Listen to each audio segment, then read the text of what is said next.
Hey, it's Coping Skill Tuesday, and today's coping skill is to-do and to-done lists. So, what are to-do and to-done lists? So I heard about to-done lists from Hannah Hart on from My Drunk Kitchen. I'm going to talk about it and repurpose it for how it works for me. So, to-do and to-done lists, what are they? They are so it's a list of all things that need to be done, either for a day, for a week. For me, I look at a day. I only look at what's coming up for my day. I also have lists for like what's coming up in my week in terms of important things that might be coming up, maybe some obstacles to my week, just things to keep in mind, things to watch out for, things that need to be done by a certain day.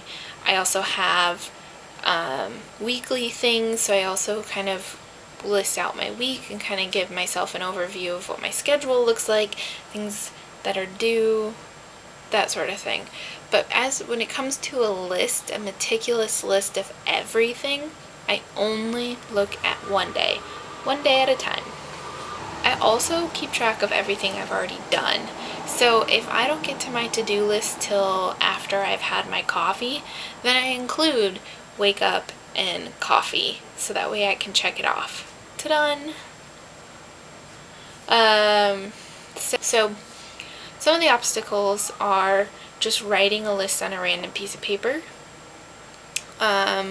I have a book for my to-do lists, so I could have forgotten my book that day, or it might be missing. Maybe it's under a couple of pieces of clothing, maybe it's under some clothing. So that's an obstacle, not having my book. Out of the habit, sometimes I miss a few days and then I feel like I'm out of the habit. That can be an obstacle, getting back into the habit. Perfectionism. I really want to talk about that with this. Gets there. Overcoming the obstacles. So, random pieces of paper. So I'm totally fine with making to-do lists on random pieces of paper. Maybe on a paper pad. Just random, maybe a random receipt, whatever it might be. I think it's fine, but then I lose them, and at the end of the day, I have to go looking for it, or it's been misplaced, or, it's all crumpled up, and I don't use it as well as I do a book. So I went out and I bought a cheap book that I could use, and I decorated it. So I bought a book with pinkness on it. I like the pink. I also have a book that's orange for my lists, because I'm a list maker. So there's, I like color, but it was also easy for me to decorate the to-do list in a way that I liked. So I made my first page very pretty. So it was also really cheap. It was $1. That was all it was, $1. I literally, when I bought that, I literally took 5 quarters and went to the grocery store, went down their stationery aisle, found the cheapest book, liked the color, and bought it with quarters. When it comes to missing my book, I will use a random piece of paper. I also utilize my cell phone, or I skip it. See how the day goes. So, missing my book in the beginning was a really big deal. I needed it. I was still trying to get myself balanced and trying to remind myself of all the things I needed to do that day can be overwhelming. And so I really like using a book. I mean, I have several books that I have. Like, this one's actually basically done. It's empty. That's why I got That's why I got a new book. But so using my phone can be a really big one because I have my phone on me all the time. It's not something that I forget, knock on wood. So I will use my phone as well. But it doesn't give me the same satisfaction, just as a side note. Getting out of the habit. I think it's the same thing as meditation. Like I talked about how I need gentle encouragement. I have the intention to continue back in the habit. And so reminding myself that it's no big deal if I don't do it. It's no big deal if I do it, if I do use it.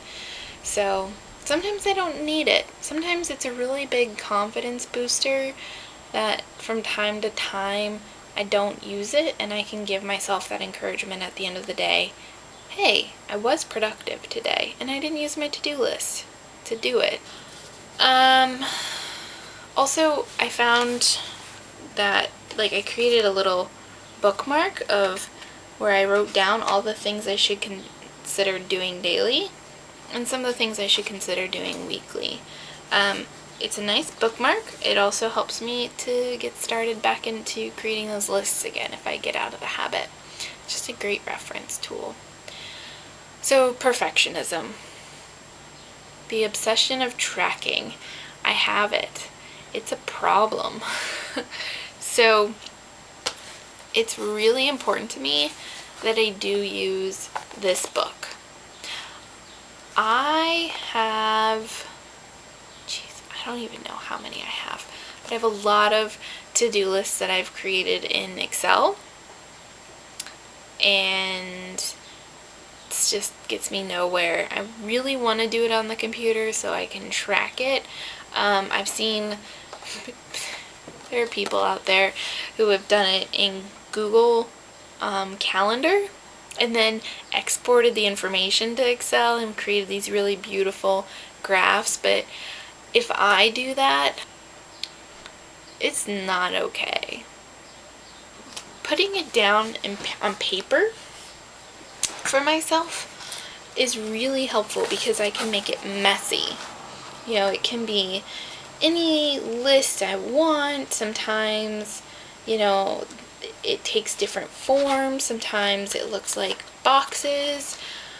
It's really important that sometimes it looks like this, and sometimes it looks like this. However I decide to do it that day doesn't matter, and I need the flexibility to make it look different. Because then it's more about being conscientious than it is about being perfect. And making that distinction for myself is important so that way it doesn't become an obsession. So sometimes it looks like this. Didn't finish crossing it off. Sometimes it looks like this. It looks like this, this. It's messy. It's different. It's not all the same. It's not uniform. So it's messy. It's conscientious. I also wrote on the front of my to-do list a little quote that remember that most obstacles in your life are either imaginary and or temporary. So in terms of the average, it's a 4.75.